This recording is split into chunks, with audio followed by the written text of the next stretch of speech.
Hi, and welcome to Men's Health Month on Google Plus, brought to you by Prevention.com, Prostate Cancer Live, and Colon Cancer Answers. You know, when I was growing up in LA, we had the most epic wiffle ball battles out in front of my parents' house, and whenever I needed to boost run production, I always pretended to be Dodger great Steve Garvey. Fast forward 30 years to right now, and number 6 joins me. Hi, Steve. Gosh, Todd, I have a tear in my eye knowing that you were out in that front yard hitting those wiffle balls. I, Being I number wasn't 6, I appreciate it. I wasn't just hitting them; I was crushing them. Oh, good. But you know, there isn't much future for a kid who can dominate wiffle ball. So one of the things, most people look. We're going to talk about men's health today because I know you're taking a big lead in your life and educating men. But we're also going to talk about some of the things that we all bonded with you. You know, we're going to talk about Dodger Blue and some Padre years and all that good stuff.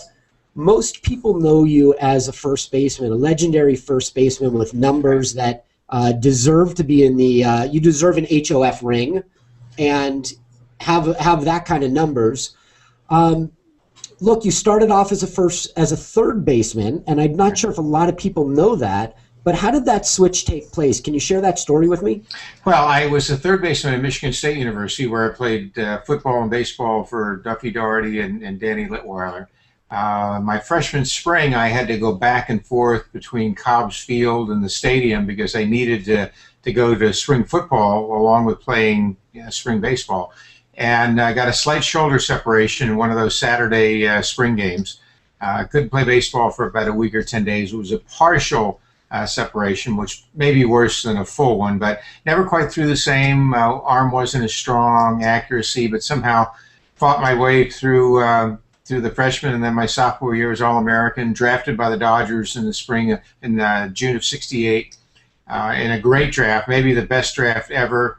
The Dodgers, with that draft, I think there were 8 of us who played 9 years or more in professional baseball. Lasorda was the manager. It was Valentine, Buckner, Pashoric, Say, Lopes. So it was quite a draft.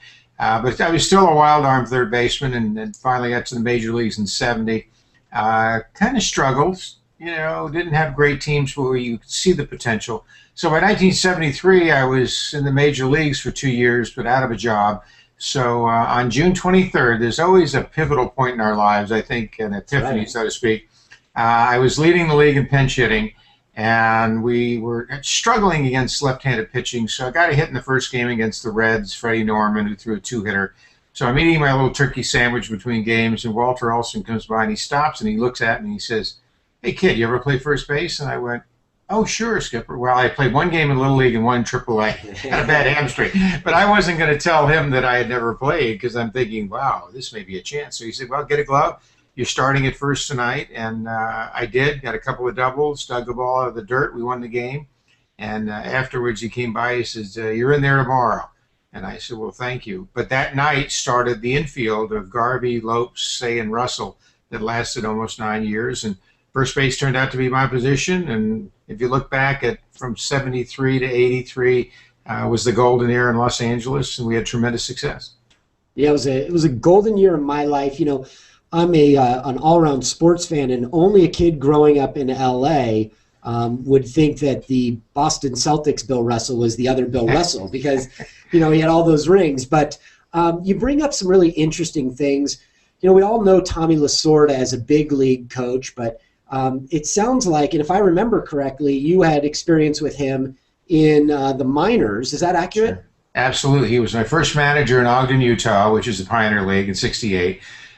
We won that season. That was his third in a row as a minor league manager in Class A. Then 1970, 2 years later, AAA, Tom was my manager. We won the Pacific Coast League. He would go on to win in Albuquerque when the team made the transfer of AAA franchises from Spokane to Albuquerque. So he actually won 4 minor league championships. By that time, I was in the major leagues and most of his boys. And then he came up in 1974 as a coach, third base coach. And then for all the historians, they know that in '77, he finally took over for Walter Alston and started his managerial career. Wow, a really great run that you guys all had. And you look around baseball, and there's the influence of of those teams that are still leading baseball today. And it's super cool. Now, your son is playing in the minor leagues just down the street here in Scottsdale, Arizona. Bring us up to speed on the next generation of Garveys coming up to bat. Well, after 5 daughters, we finally had a son. So it was God's joke. He figured he gave me 25 guys to be with every day for 20 years, and he'd balance it out with daughters. And then once I retired, we said, well, let's try to get the boy. We got Ryan, and now we have Sean, who just graduated from middle school today, Sacred Heart, here in Indian Wells. But Ryan signed with the Colorado Rockies last June, went to Grand Junction, batted over 300, and kind of had a pace, 500 at bats, maybe 25 home runs, 100 RBI, so got off to a good start. And now he's at extended spring there in Scottsdale at the Salt River Complex, which is phenomenal. And he will go to Twin Cities in about 10 days and play in the Northwest League for the Rockies team there. That's really cool. I bet that's a really wonderful life lesson and experience for you to be able to watch him go through that. We've got an interesting photo that popped up here in the office. We noticed that one of our team members, Scott McDonald here, took a photo with Steve Garvey years ago. That's Scott with the red hat. And we all got a big laugh at that this week. It's really funny. So talk to me about this. You've always been, in growing, when I grew up watching you in baseball, you were known as the National League Iron Man, and had a very long run of health, really good health while playing baseball and playing at a very high competitive level. Here's the cover of you on Sports Illustrated in I think 1983. And it's interesting. We're hearing you now coming out as a health advocate, and tell us about your prostate cancer journey and when you were diagnosed and what you went through. Well, thanks for mentioning the streak, and that really kind of paraphrased my philosophy about playing the game of baseball. The contract says 162 championship games, and once I made it as a first baseman and kind of got entrenched, I felt it was my obligation to be out there if I physically could. And I was pretty lucky, didn't have any major injuries per se for a number of years, but that 1,207 consecutive game streak, 7.5 years going to the office every day, is a National League record, number 4 behind Cal Ripken and Lou Gehrig and Everett Scott. And it was just my firm belief that preparation is so important, being able to take care of yourself physically, mentally, and spiritually. So that I worked almost as hard in the off season as I did during the season, because I thought that I owed it to the fans to be ready. And of course, sometimes it's out of your hands and in God's hands. But I think the training, proper diet, laughing once in a while, and then going out there and giving 100%, never being defensive, but having a controlled aggressiveness. Then after my career, I still stayed relatively healthy, but the Ironman started to get a little rust in the joints, and I've come down with arthritis, and I have 2 hip replacements, which is not atypical for baseball players, especially pitchers. And then my first big medical challenge was the recognition of having prostate cancer last fall at a high elevated PSA compared to my normal scores. I'm on the board of neurosurgery at UCLA, so I decided to stay within the system there, which we have tremendous belief in, and I went to the urology department. I met with the chairman, Dr. Mark Litwin. We talked over the next step, which is a biopsy. We did that, found out that my Gleason score was, I had 2 7s in 2 different areas and 2 or 3 6s. So he said that it was time to do something about it. And then when mortality stares you in the face, you look for help, look for that reliever. And Dr. Litwin was both a setup man and a closer, because we talked about radiation and chemotherapy. Sometimes men don't want to really talk about radical prostatectomies. They'd rather wait. But my wife Candace and I, we kind of held hands, and you always ask your doctor, what would you do? Well, Dr. Litwin said, if it was me, I would take it out, do a radical prostatectomy. And he said, you can do it robotically. That seems to be the hip procedure now. And I looked at him, and I stared at him, and he looked back at me, and he says, but I'm kind of at the top of my game. I'd like to do it. And I always love confidence like that. It's like wanting to be up there with the game on the line, Nolan Ryan's pitching, and you feel confident. So So within a few weeks, we did the radical prostatectomy. A day later in the hospital, Dr. Litwin came in. He said, I believe that the cancer is encapsulated. I don't believe it's spread. Let's wait 3 months, take another PSA test and see where we are. And got the results back about 6 weeks ago, and it turned out to be a 0.1 negative. So not only was this wonderful doctor and this great urology department and Reagan Hospital a setup man, so to speak, they were also closers. And the doctor says, I think you're cancer free. He says, but we never want to be cocky. Let's keep taking our PSAs the next 6 months and a year. And that's where I am now. And being a Christian family, I felt it, and my wife too, that God threw us a curve. I kind of hit it out to right center like I did against Lee Smith in the playoffs of '84.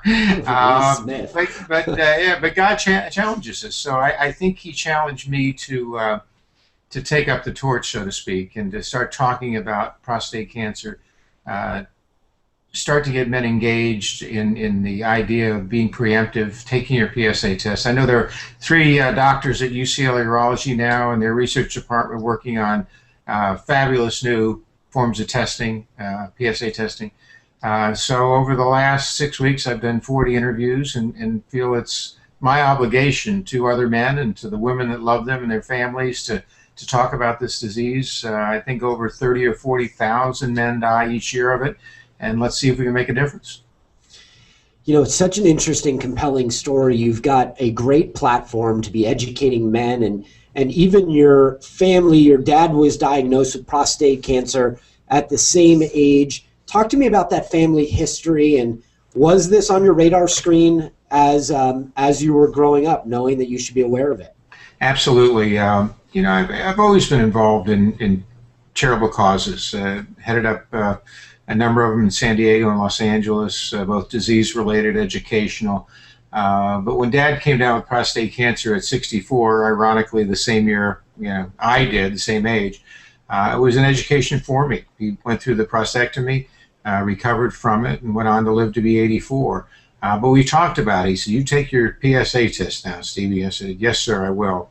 And done it religiously ever since. And then when I noticed an escalation from a 2.7 to a 3.3 and then to a 4.4, I knew that it was time, and too much was happening to neglect that. I think that's what happens with a lot of men. We're macro managers. We're handling all the world's problems, and we don't have time for the little things. And when it starts to bother me, I'll take care of it. Whereas women, when they find out they have breast cancer, they rally around, they support each other. They sit down for coffees and chats. They do walks, and they're proactive. So I think we men need to do that now. We need to take care of ourselves. We need to do these preemptive things. It's another box that you check when you take your annual physical, but it could save your life and the future of your family. Steve, what do you say to men who are, they're afraid to get their prostate checked? What kind of advice would you give them, knowing what you know now?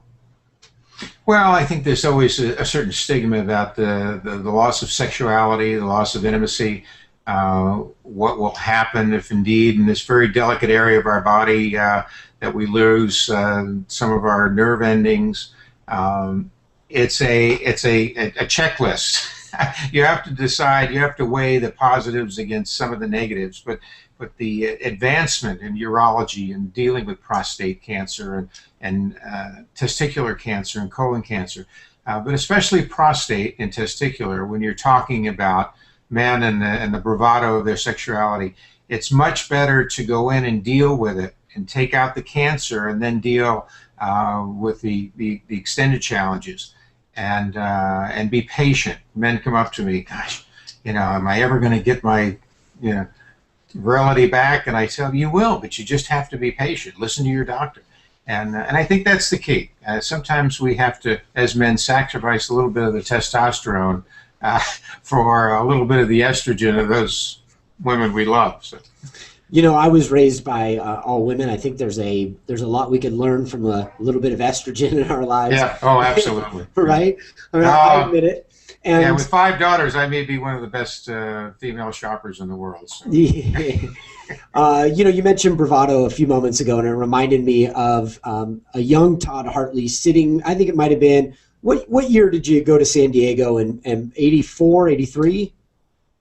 No, that was 83. Yes. Okay, so in '83, I'm sitting behind the Dodger dugout. You've probably seen this happen a 1,000 times. I'm wearing a Padre hat. The Padres are in Dodger Stadium, and Tommy Lasorda, between innings, comes out and starts engaging with fans in in Dodger blue territory, and he tells me to take off that hat, sitting by the dugout. And I said, "Oh no, never." And he says, "Why won't you take off that hat? You're sitting by the Dodgers." And I said, "Because I'm a Padre fan." And he said, "Oh yeah, for how long?" And I said, "Since Garvey joined the Padres."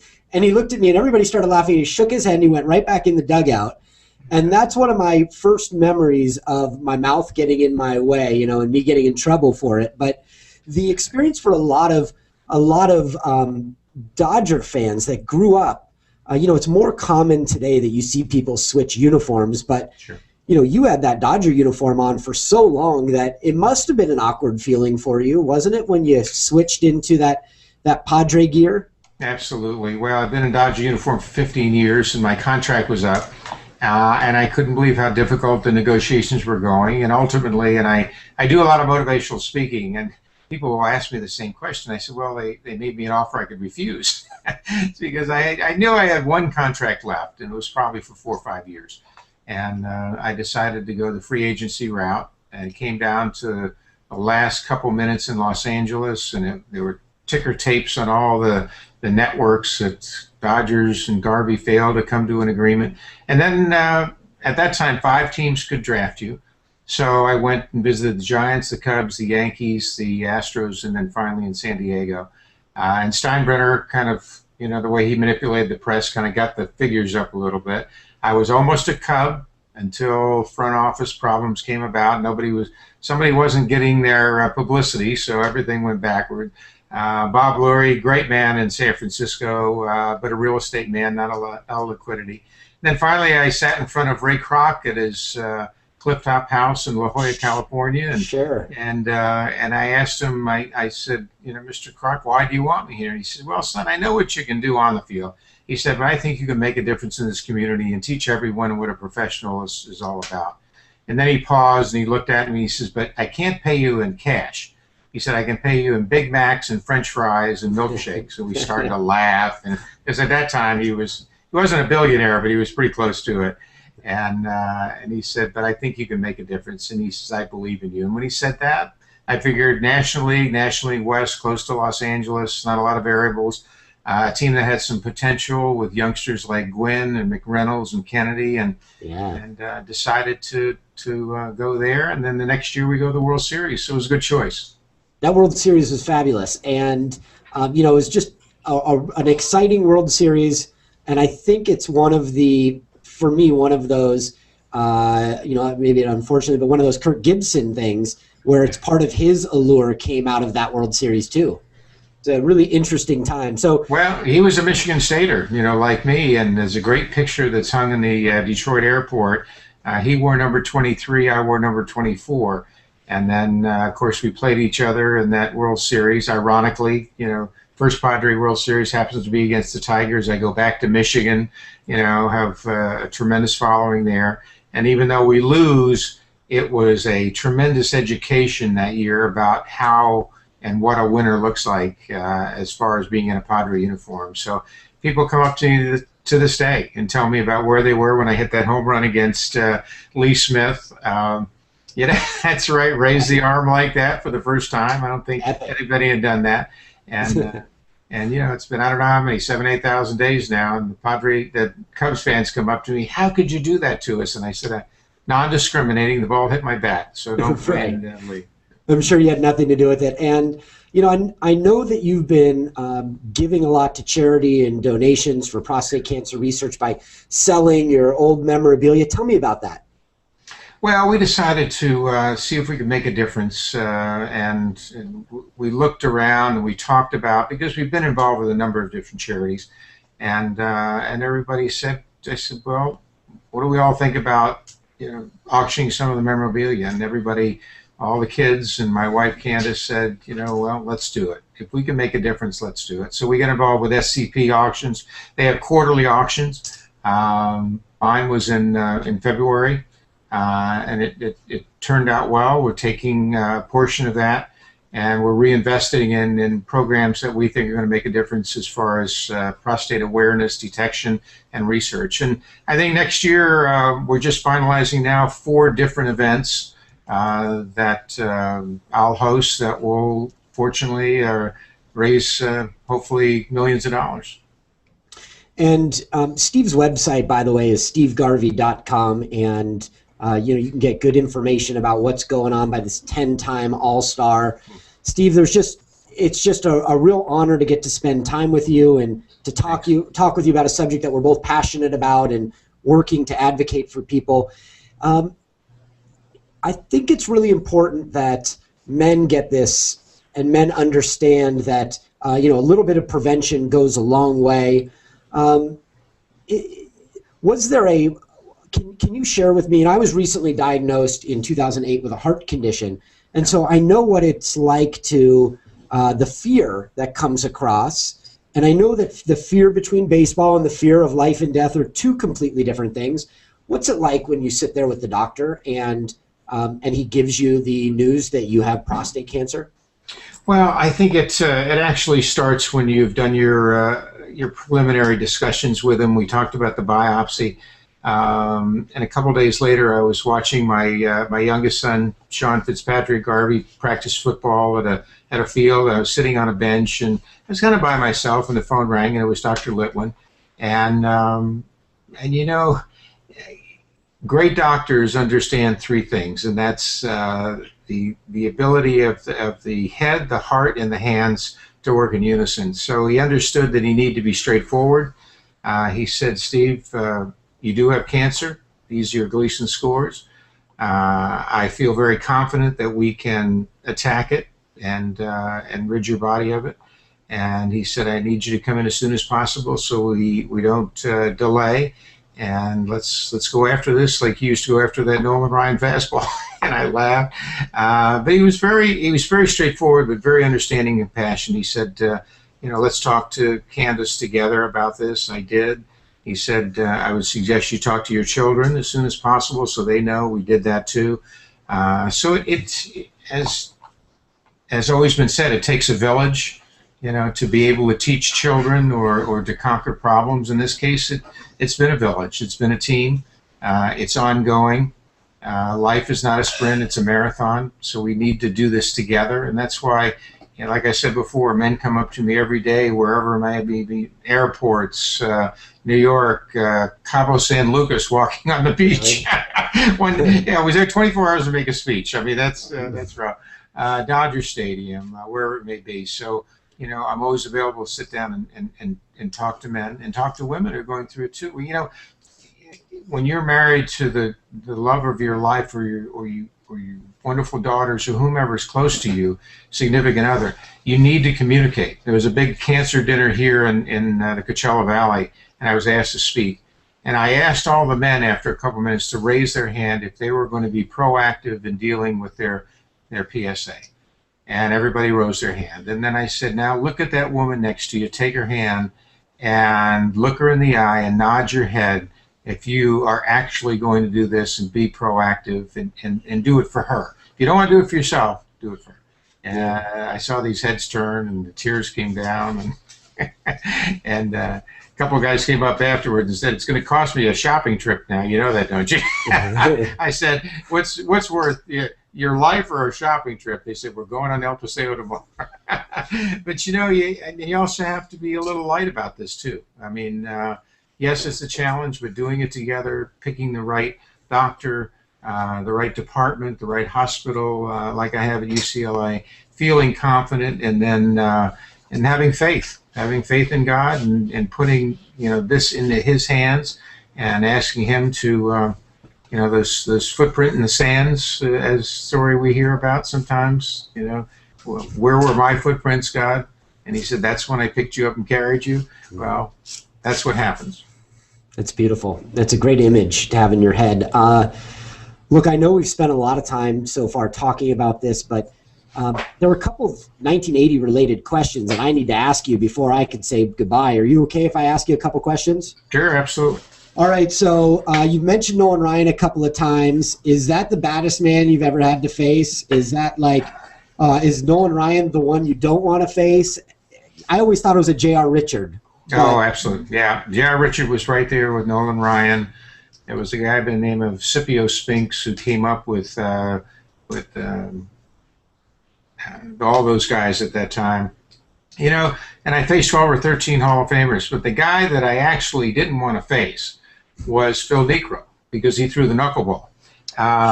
He threw the knuckleball. He didn't know where it was going. The catcher didn't know where it was going, and you had to hit it. And he used to hold it like this, not with the knuckles, but the fingertips, and not a lot of wrist. And he would push it up there, and it would only be 50-something miles per hour, but that would move all around. And I was a contact hitter. I thought right center, so I would spread out and keep my hands low and try to force the ball the other way. But when he was on, there was nothing harder to hit, even a 95, 100-mile-an-hour fastball, than that knuckleball. Yeah, it's got to be the most confusing pitch, and I think the reason is that it's almost like it doesn't make sense as it's coming at you because it's defying all logic, and it's pretty funny. So I'm watching in the background, and you've got some family that might be scurrying every once in a while. But I love That's it, my son, Steve. Sean. He graduated today from 8th grade, so he's anxious to get the party going here. But No doubt. Well, thank you so much for your time. Listen, Sure. He's Steve Garvey. We know him as we really know you as an offensive strength with a great lifetime batting average over that many years. But you got 4 Golden Gloves and a really remarkable career in one of the biggest cities in the country.